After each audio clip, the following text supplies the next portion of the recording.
আল্লাহ সুবহানাহু ওয়া তাআলা অত্যন্ত চমৎকার একটা উপমা উদাহরণ দিয়ে স্বামী এবং স্ত্রীর মধ্যকার সম্পর্কটাকে ডিফাইন করেছেন, সংজ্ঞায়িত করেছেন।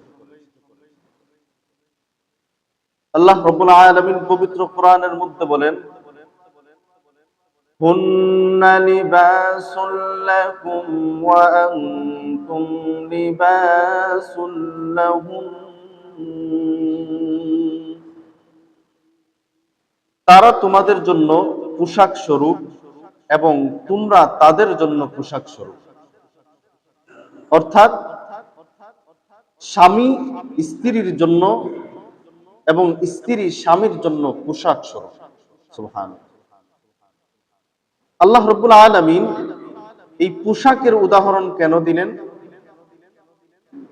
এর কারণ হলো স্বামী এবং স্ত্রীর মধ্যকার এই সম্পর্কের গভীরতা, গুরুত্ব এবং মর্যাদা বোঝানোর জন্য আল্লাহ রাব্বুল আলামিন পোশাকের উদাহরণ দিয়েছে। পোশাক যেরকম একটা মানুষের শরীর ঢেকে রাখে, শরীরকে প্রটেক্ট করে, ঠিক তেমনি ভাবে স্বামী এবং স্ত্রী একে অপরকে সব সময় বিপদে আপদে দুঃখে কষ্টে সব সময় একে অপরকে আগলে রাখে। পোশাক যেরকম মানুষের মর্যাদা বৃদ্ধি করে, ঠিক তেমনি ভাবে স্বামী স্ত্রী একে অপরের মর্যাদা বৃদ্ধি করে। পোশাক ছাড়া একটা মানুষ অসম্পূর্ণ, অপূর্ণ থেকে যায়। ঠিক তেমনি ভাবে স্বামী এবং স্ত্রী একে অপরের জীবনটাকে পূর্ণতা দান করে। এই জন্য আল্লাহ সুবহানাহু ওয়া তাআলা বললেন, স্বামী তার স্ত্রীর জন্য পোশাক আর স্ত্রী তার স্বামীর জন্য পোশাক। সুবহানাল্লাহ। এখন এই পবিত্র বন্ধন সুন্দর এবং সুখী হওয়ার জন্য উভয় পক্ষের, স্বামী এবং স্ত্রীর উভয় পক্ষের অধিকার এবং হক সম্পর্কে সচেতন থাকতে হবে। স্বামী তার স্ত্রীর হক এবং অধিকার যথাযথভাবে আদায় করবে, স্ত্রী তার স্বামীর হক এবং অধিকার পরিপূর্ণভাবে আদায় করবে। তবেই একটা পরিবার সুখী পরিবার হবে, শান্তিময় পরিবার হবে এবং জান্নাতি পরিবার হবে। মোহতারাম হাজিরিন, গত জুমায় আমরা আলোচনা করেছিলাম স্ত্রীর হক এবং স্বামীর দায়িত্ব সম্পর্কে। আজকে আমরা আলোচনা করব স্বামীর হক এবং স্ত্রীর দায়িত্ব সম্পর্কে। আল্লাহ যেন আমাদেরকে আমলের নিয়তে বলার এবং আমলের নিয়তে শোনার তৌফিক দান করেন, বলি আমিন। স্বামীর এক নাম্বার হক এবং স্ত্রীর দায়িত্ব হলো স্বামীর আনুগত্য করা। শরীয়ত সম্মত, ন্যায়সঙ্গত স্বামীর প্রত্যেকটা আদেশ এবং নিষেধ মানা স্ত্রীর জন্য আবশ্যক, অপরিহার্য। ন্যায়সঙ্গত স্বামীর জীবনের প্রতিটা পদক্ষেপে স্ত্রী হিসেবে সাপোর্ট করবে, সহযোগিতা করবে। আল্লাহ রাব্বুল আলামিন পবিত্র কোরআনের মধ্যে বলেন, আর-রিজালু কাওয়ামুনা আলান নিসা।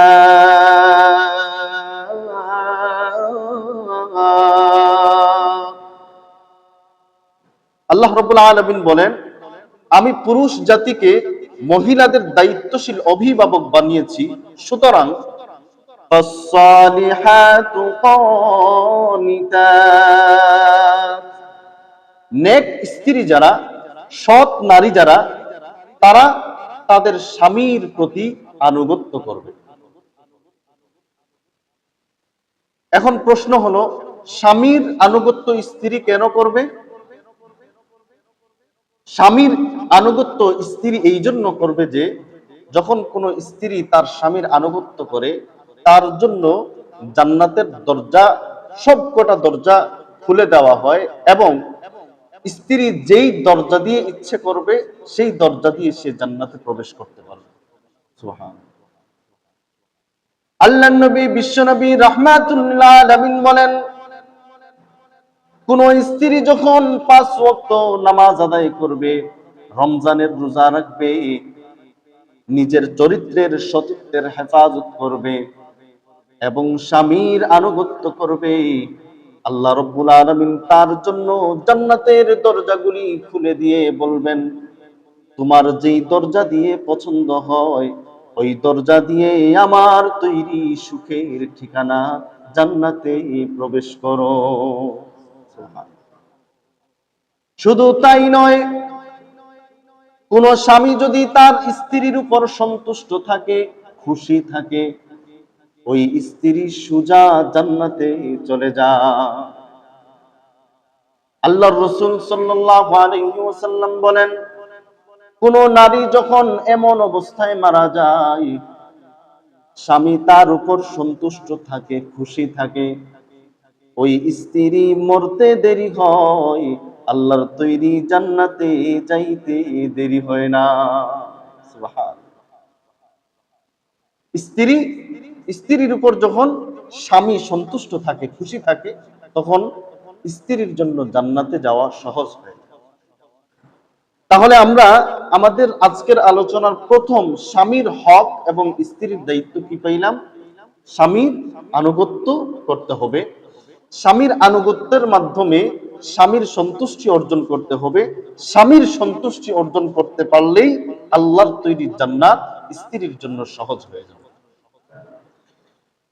স্বামীর 2 নাম্বার যেই হক এবং স্ত্রীর যেই দায়িত্ব, সেটা হলো স্বামীর ডাকে সাড়া দেওয়া, স্বামীর আহ্বানে স্ত্রীকে সাড়া দেওয়া। আল্লাহ রাসূল সাল্লাল্লাহু আলাইহি ওয়াসাল্লাম বলেন, স্ত্রী যদি তার সাংসারিক কোনো কাজে ব্যস্তও থাকে, চুলার কাজে, রান্না বান্নার কাজে ব্যস্তও যদি থাকে, এমত অবস্থায় স্বামী যদি স্ত্রীকে ডাক দেয়, আহ্বান করে তার প্রয়োজন মেটানোর জন্য, তাহলে স্ত্রীকে বাধ্যতামূলক স্বামীর ডাকে সাড়া দিতেই হবে।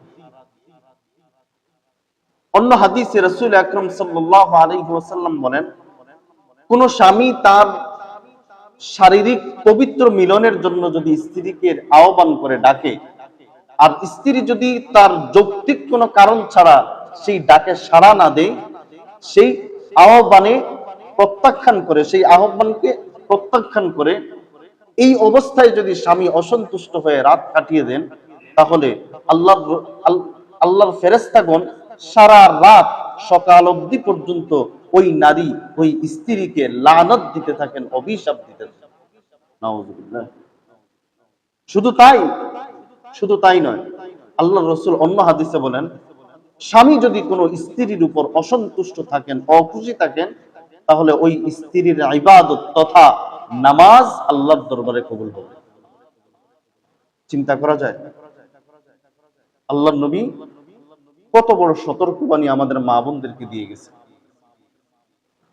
আমি জানি আমার মা বোনরা আমার এই কথাগুলো শুনছেন, কথাগুলো মনের কান দিয়েও শুনবেন এবং বাহিরের কান দিয়েও শুনবেন, বুঝার চেষ্টা করবেন, আমল করার চেষ্টা করবেন। মুহতারাম হাজিরিন, তাহলে আমরা 2 নাম্বার স্বামীর যেই হক এবং স্ত্রীর যেই দায়িত্ব পাইলাম, সেটা কি?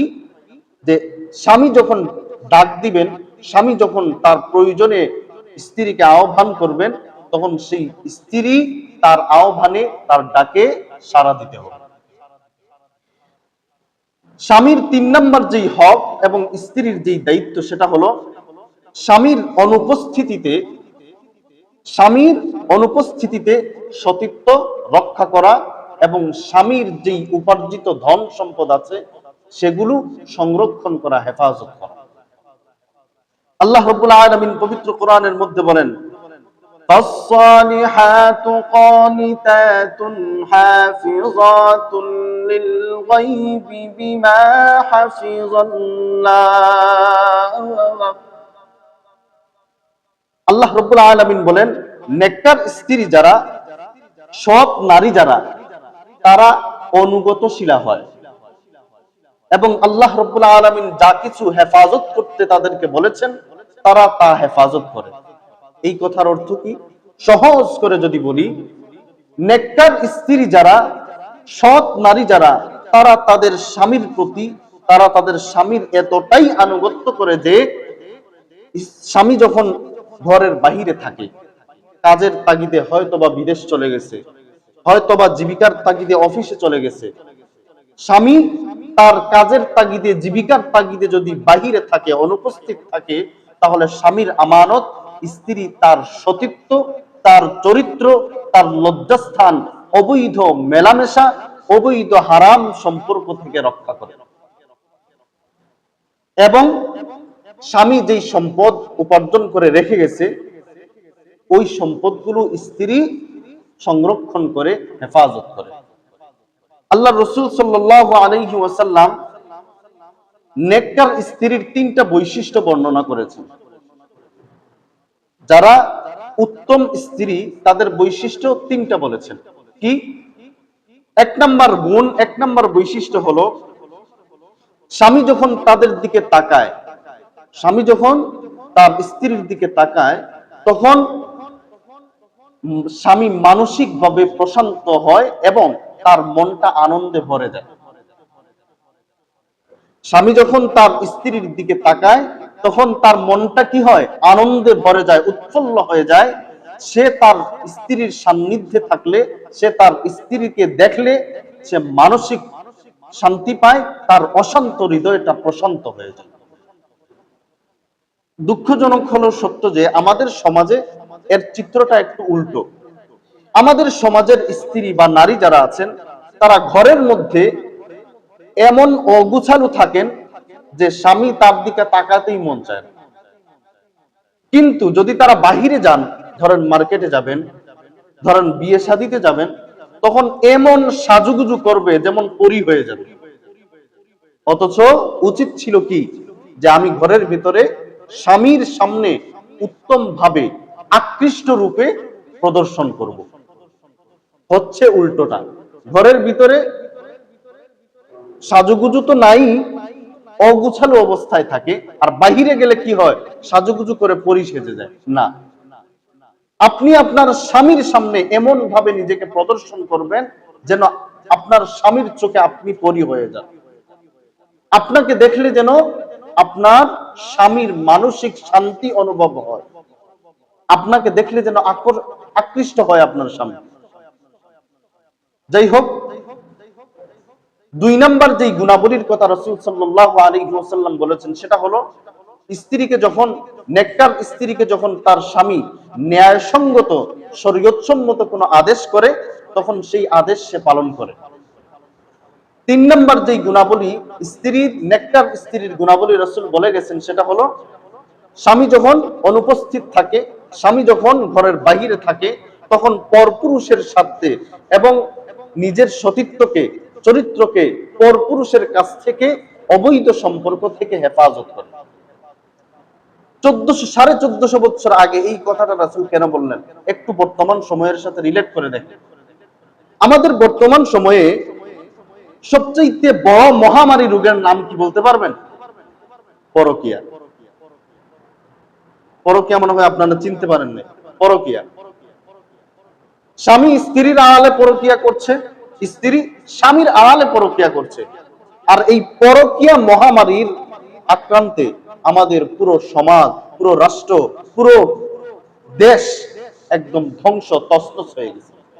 প্রতিনিয়ত শত শত হাজার হাজার সংসার ভেঙে চুরমার হয়ে যাচ্ছে এই পরকীয়ার কারণে।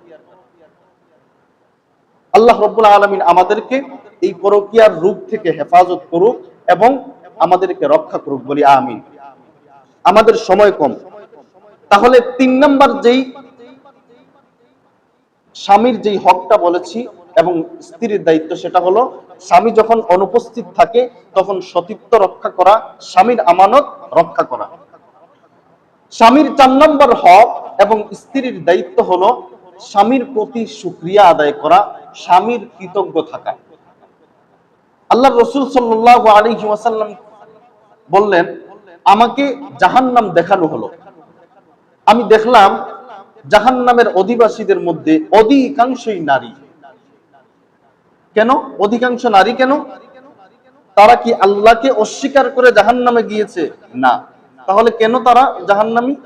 রাসূল আকরাম সাল্লাল্লাহু আলাইহি ওয়াসাল্লাম বলেন, তারা এই জন্য জাহান্নামী যে তারা তাদের স্বামীর প্রতি অকৃতজ্ঞতা প্রকাশ করত, স্বামীর উপকার ভুলে যেত এবং স্বামীর যে ইহসান তা অস্বীকার করত। এই কথাটা আরেকটু সহজ করে বলি। স্বামী সারা জীবন তার স্ত্রীকে দিয়ে যাবে, কষ্ট করবে, মাথার ঘাম পায়ে ফেলবে, কোনো একদিন যদি 19-20 হয়ে যায়, একটু যদি বেশকম হয়ে যায়, স্ত্রী অতীতের সব অবদান ভুলে গিয়ে বলবে, তোমার সংসারে আসার পরে আমি জীবনে কোনোদিন কোনো সুখ পাইলাম না, তোমার জীবন সংসারে আসার পরে আমার জীবনটা ধ্বংস হয়ে গেছে, তোমার সংসার করে 20 বছর 10 বছর আমি সংসার করতেছি, তুমি কোনোদিন আমাকে একটা সুতাও দিলা না। এরকম বলে না? অথচ স্বামী তার রক্ত পানি করে বউ বাচ্চার জন্য, স্বামী তার কালো চুলটা পাকনা বানায় এই বউ বাচ্চার চিন্তার জন্য, স্বামী তার পুরো জীবনটা বউয়ের জন্য, পরিবারের জন্য, স্ত্রীর জন্য উৎসর্গ করে দেওয়ার পরে কোনো একদিন বেশকম হয়ে গেলে ওই সমস্ত ভুলে গিয়ে স্ত্রী বলে, তুমি আমার জন্য কি করেছো? নাথিং, কিছুই করো নাই। এই ধরনের অকৃতজ্ঞ নারীদের অধিকাংশই হবে জাহান্নামের অধিবাসী। আল্লাহ রাসূল সাল্লাল্লাহু আলাইহি ওয়াসাল্লাম স্বামীর মর্যাদা বর্ণনা করতে গিয়ে বলেন, লাউ কুনতু আমিরান আহাদান আন ইয়াসজুদা লি আহাদিন লা আমারতুল মারআতা আন তাসজুদা লি যাওজিহা। আল্লাহ রাসূল সাল্লাল্লাহু আলাইহি ওয়াসাল্লাম বলেন, আমি যদি কাউকে সিজদা করার নির্দেশ দিতাম, তাহলে দুনিয়ার যে মহিলারা, যে স্ত্রীরা আছে তাদেরকে বলতাম, তোমরা তোমাদের স্বামীদেরকে সিজদা করো। স্বামীর মর্যাদা কতখানি। আমার প্রিয় মা বোনদেরকে বলবো, স্বামীর মর্যাদা সম্পর্কে সচেতন হতে হবে। আমাদের সময় শেষ হয়ে গেছে। আমাদের এই যে আজকের সংক্ষিপ্ত আলোচনা থেকে কি শিখলাম, কি জানলাম? 1 নম্বর যে বিষয়টা জানলাম, স্বামীর আনুগত্য করতে হবে, স্বামীর অবাধ্য হওয়া যাবে না। 2 নম্বর, স্বামী যখন ডাকবেন, স্বামী যখন আহ্বান করবেন, সেই আহ্বানে সাড়া দিতে হবে, স্বামীর ডাক প্রত্যাখ্যান করা যাবে না। 3 নম্বর যেটা শিখলাম সেটা হলো, স্বামী যখন অনুপস্থিত থাকেন তখন স্ত্রীর যেই চরিত্র, যেই লজ্জাস্থান, সতীত্ব রক্ষা করতে হবে এবং স্বামীর সম্পদ সংরক্ষণ করে রাখতে হবে। আর 4 নম্বর যেটা শিখলাম সেটা হলো, স্বামীর প্রতি শুকরিয়া আদায় করতে হবে, স্বামীর প্রতি অকৃতজ্ঞ হওয়া যাবে না। আল্লাহ রাব্বুল আলামিন আমাদের প্রত্যেকের মা বোনদেরকে, বিশেষ করে আমার এই মহল্লার প্রত্যেক পরিবারের মা বোনদেরকে যেন যা কিছু শুনলাম তা যেন আমল করতে পারি, আল্লাহ যেন তৌফিক দান করেন। আমি গত 2 জুমায়, এখন অনেকেই বলতে পারেন হুজুর মনে হয় শুধু আজকে স্বামীর কথা বললো না, এই জন্য আমি গত জুমায় স্ত্রীর যেই হক সেটা সম্পর্কে আগেই বলেছি। হক শুধুমাত্র একপাক্ষিক না, হক হলো 2 পাক্ষিক। এই জন্য আমি শুরুতেই বলেছি, একটা জান্নাতি পরিবার তখনই হবে যখন স্বামী তার স্ত্রীর হক আদায় করবে, স্ত্রী তার স্বামীর হক আদায় করবে। মুহতারাম হাজিরিন, আমরা পুরুষ যারা আছি পুরুষের দায়িত্ব আদায় করব, নারী যারা আছি নারীদের দায়িত্ব আদায় করব, তবেই আমাদের পরিবার, আমাদের সমাজ হবে একটি জান্নাতি সমাজ, জান্নাতি পরিবার। যা কিছু আলোচনা করলাম এবং যা কিছু শুনলাম, আল্লাহ যেন আমাদেরকে আমল করার তৌফিক দান করেন বলি আমিন। ওয়া আখির দাওয়ানা আলহামদুলিল্লাহি রাব্বিল আলামিন।